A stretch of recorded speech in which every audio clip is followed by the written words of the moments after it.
তৃণমূলের সর্বভারতীয় সাধারণ সম্পাদক এবং ডায়মন্ড হারবারের সাংসদ অভিষেক বন্দ্যোপাধ্যায়ের বাসভবন শান্তিনিকেতনে শনিবার দুপুরে পৌঁছয় 4 সদস্যের সিআইডি টিম। বিধানসভার নথিতে সই জালিয়াতি কাণ্ডের তদন্তেই আগেই তৃণমূলের বিধায়ক নয়না বন্দ্যোপাধ্যায়, কুণাল ঘোষ, চন্দ্রনাথ সিনহা এবং বহারুল ইসলামদের বাড়িতে সিআইডি হানা দিয়েছিল। আর এবার সেই একই অভিযোগে অভিষেকের বাড়িতে সিআইডি টিম।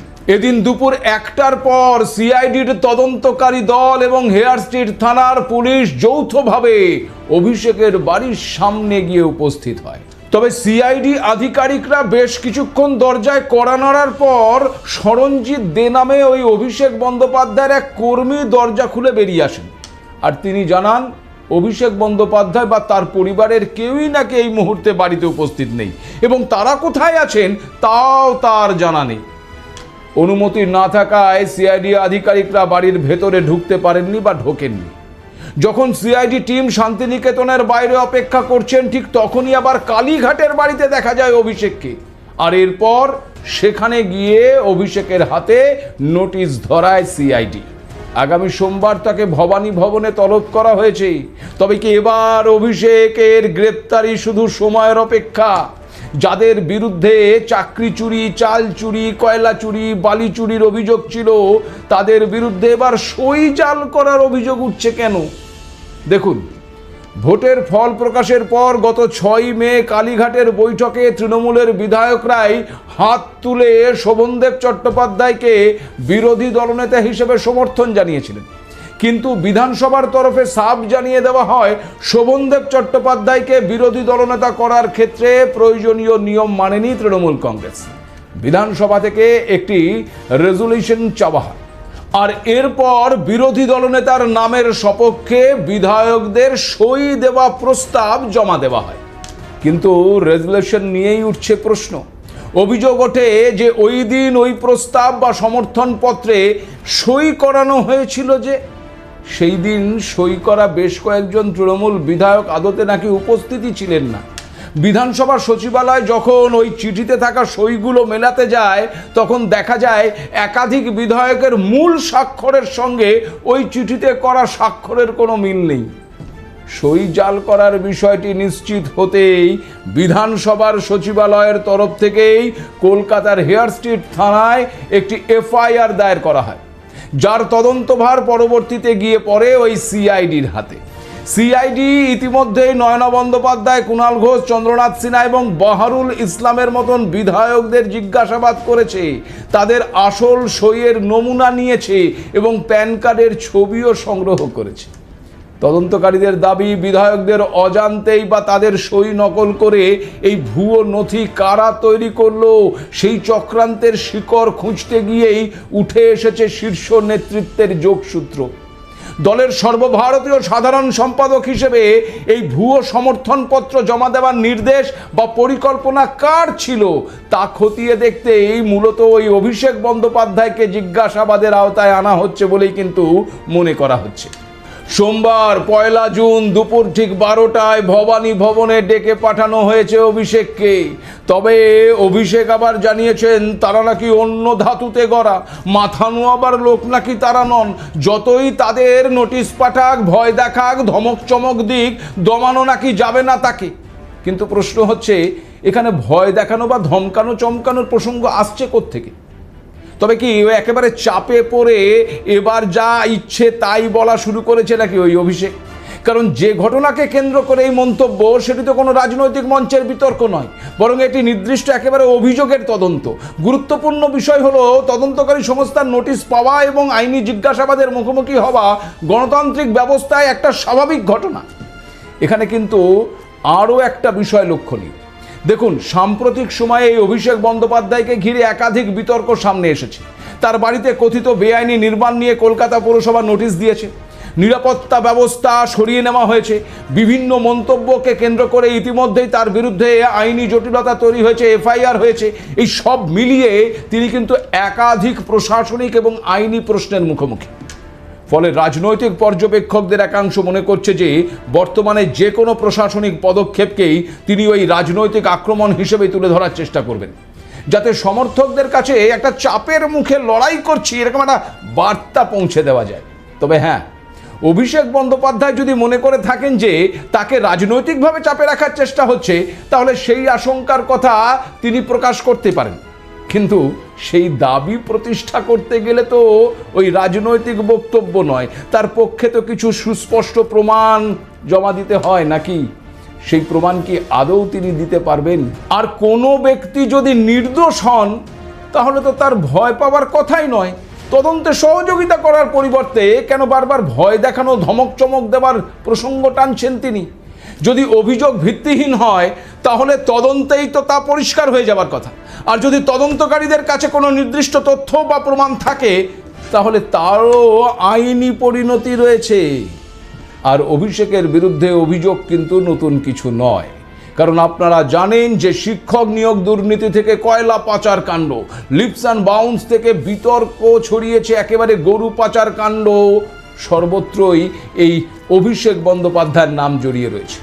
বড় বড় আর্থিক কেলেঙ্কারির ক্ষেত্রে সিবিআই এবং ইডির ফাইনাল রিপোর্টে তার নাম কিন্তু এখনো রয়েছে।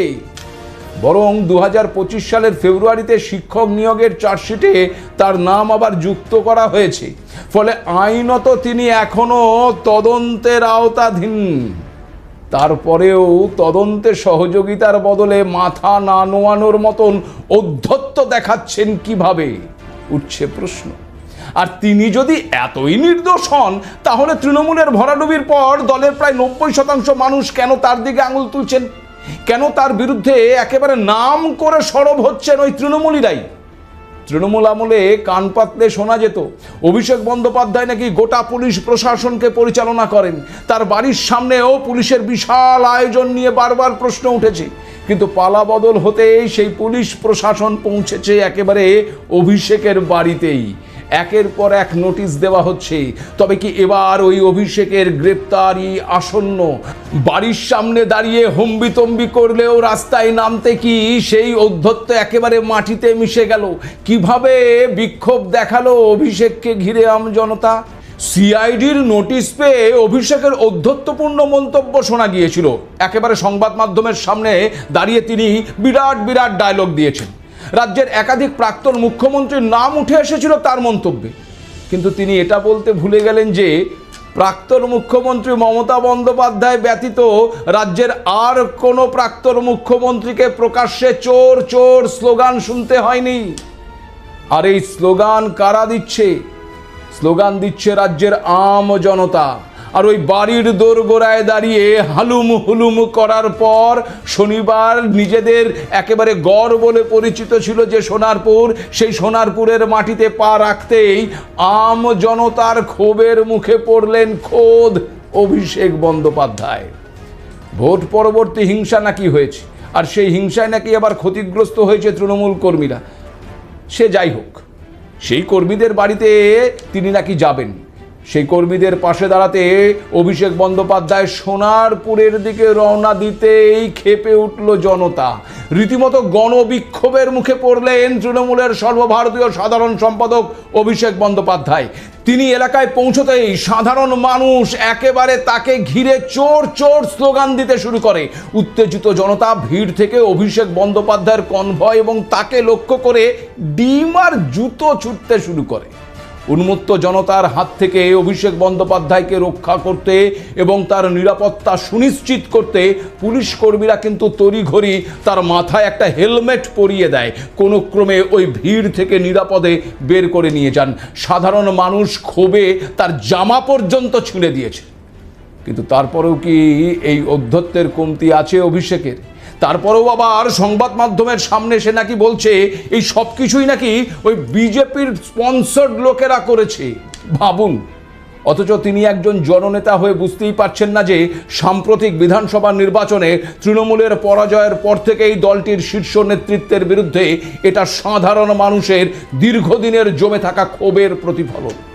এছাড়াও এই একই দিনে ভোট পরবর্তী হিংসায় ক্ষতিগ্রস্ত দলীয় কর্মীদের সঙ্গে দেখা করে যখন অভিষেক বন্দ্যোপাধ্যায়ের কনভয় কামালগাজী মোড় হয়ে ফিরছিল, তখনও কিন্তু উত্তেজিত জনতা তার গাড়ি লক্ষ্য করে রীতিমতো কালো পতাকা দেখায়। সোনারপুরের ক্ষোভের রেশ কামালগাজীতেও আছড়ে পড়ে এবং সেখানেও তার কনভয় লক্ষ্য করে ডিম এবং জুতো ছোড়া। সেখানেও পুলিশ অত্যন্ত দক্ষতার সঙ্গে বেষ্টনী তৈরি করে তাকে বাঁচিয়ে দ্রুততার সঙ্গে তাকে ওই এলাকা থেকে বের করে দেয়। আসলে জনতার আবেগ যে আর নিয়ন্ত্রণে থাকছে না, ক্ষোভ ফেটে বেরোচ্ছে, আর থাকবেই বা কি করে বলুন।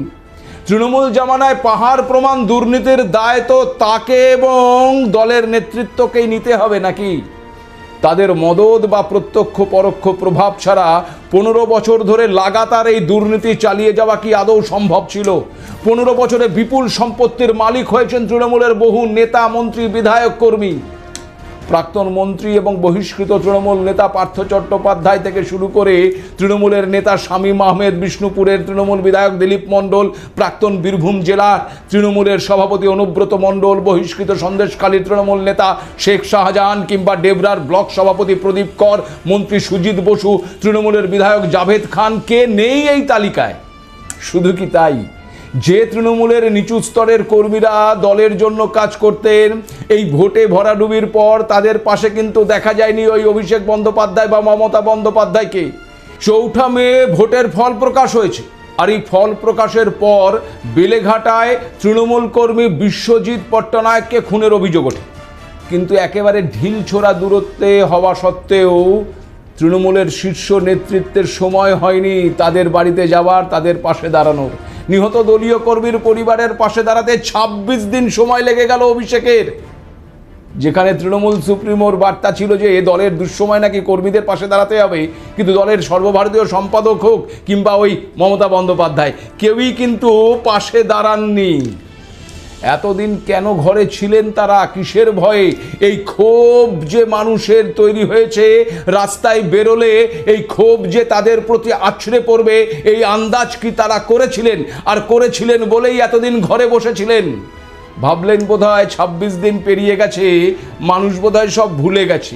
কিন্তু 15 বছরের এই পাহাড় প্রমাণ দুর্নীতি আর তার জেরে জমে থাকা ক্ষোভ কি এত তাড়াতাড়ি মানুষ ভুলতে পারে?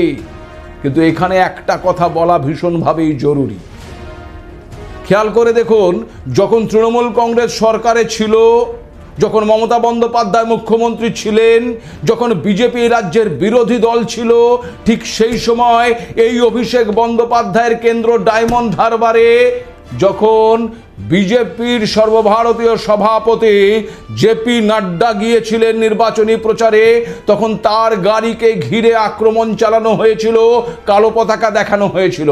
আর ঠিক সেই সময় মমতা বন্দ্যোপাধ্যায়ের সরকার বা তৃণমূল কংগ্রেস কি বলেছিল? সেটা নাকি মানুষের স্বতঃস্ফূর্ত বহিঃপ্রকাশ। আজ যখন সোনারপুরে বা কামালগাজীতে অভিষেক বন্দ্যোপাধ্যায়কে জুতো ছোড়া হচ্ছে, তার জামা টেনে ছিঁড়ে দেওয়া হচ্ছে, তাকে চর থাপ্পড় মারা হচ্ছে, পচা ডিম ছোড়া হচ্ছে, তারপরেও কিন্তু রাজ্য সরকার এই ঘটনাকে সমর্থন করেনি। এমনকি বিজেপির তরফ থেকেও পরিষ্কার জানিয়ে দেওয়া হয়েছে এই ঘটনায় বিজেপির কেউ যুক্ত নয়। রাজ্য সরকার রীতিমতো একজন সাংসদকে নিরাপত্তা দেবার জন্য সেখানে পুলিশ পাঠিয়েছে, কেন্দ্রীয় বাহিনী পাঠিয়েছে, তাকে রক্ষা করে ওই জনতার ক্ষোভ থেকে বের করে নিয়ে এসেছে রাজ্যের পুলিশ। একই পুলিশ, মমতা বন্দ্যোপাধ্যায়ের হাতে যে পুলিশ ছিল, আজ মুখ্যমন্ত্রী শুভেন্দু অধিকারীর হাতে সেই একই পুলিশ রয়েছে। কিন্তু সেই পুলিশের ব্যবহার কিভাবে করা হচ্ছে, এই পার্থক্যটা ওই তৃণমূল নেতৃত্বকে বুঝতে হবে। আর আরও একটি গুরুত্বপূর্ণ বিষয়, ওই যে একেবারে সই জাল নিয়ে আপনাদের অনুষ্ঠানের শুরুতে বলছিলাম, জানেন কি, এই সই জাল করলে বা সই জালের বিষয়টা যদি ধরা পড়ে তাহলে কি হতে পারে? এখানে আপনাদেরকে জানিয়ে রাখি যে বিএনএসের নিয়ম অনুযায়ী কোনো বিধায়কের সই জালের মতন দণ্ডনীয় অপরাধের ন্যূনতম শাস্তি হতে পারে 7 বছরের জেল, সর্বোচ্চ যাবজ্জীবন কারাদণ্ডও কিন্তু হতে পারে। সূত্রের খবর, ওই 6 তারিখের বৈঠকে 70 জনের বেশি বিধায়ক ছিলেন, যেখানে তৃণমূলের জয়ী বিধায়কের সংখ্যা 80। ওই দিন অনুপস্থিত বিধায়করা ভোট পরবর্তী হিংসায় নাকি আক্রান্তদের বাড়িতে গিয়েছিলেন, এমনটাই কিন্তু জানা যাচ্ছে। 19 তারিখের বৈঠকে আবার প্রথম দিনের বৈঠকের থেকেও কম বেশি প্রায় 20 জন বিধায়ক নাকি অনুপস্থিত ছিলেন। প্রশ্ন হচ্ছে, তাহলে 70 জন বিধায়কের সই ওই রেজুলেশনে এলো কোত্থেকে? একাধিক তৃণমূল কংগ্রেসের বিধায়ককে যে জিজ্ঞাসাবাদ করা হয়েছে, তাতেও কিন্তু প্রকাশ্যে আসছে এই সই জালের বিষয়টি।